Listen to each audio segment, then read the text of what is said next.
It is currently 3 p.m. and I have not even stepped away from my desk long enough to eat lunch, which is what I probably should be doing at this point, but instead I'm going to give myself 45 minutes of reading time. I am currently reading Beautiful Exile, which is the 4th book in the Sparrow Falls series, and I thought that we could do this together. I believe I am right at the 50% mark, so let's get comfy, set that 45-minute timer, and see how much we can read.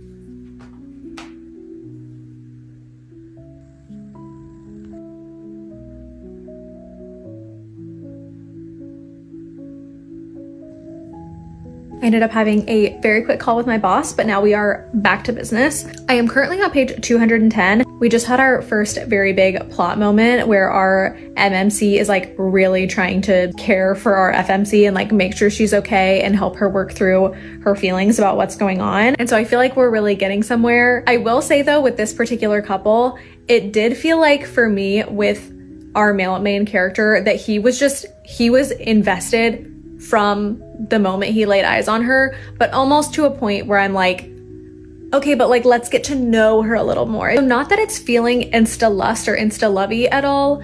It just is like, we just went in from day one. Now I feel like the things that are happening are finally building up to where I'm believing it, even though it feels like he has believed it from the jump. So I am enjoying where we're going, but I'm excited to get even further into it.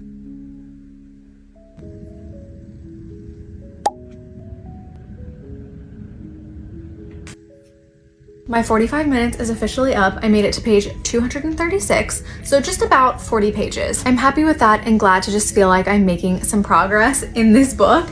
I will say though, I fear that this might be my least favorite in the series so far, which I really didn't think it would be. I was so excited for this couple specifically, and it's not that I'm not enjoying it, point blank period. I am enjoying it. I've enjoyed all of them, but there's just something about the dialogue between these two that feels less believable than any other one in the series. And I've mentioned this a few times now about this series, that there typically is a couple pieces of dialogue within each book that reminds me that I'm reading a book, because they just don't feel like something that people would really say.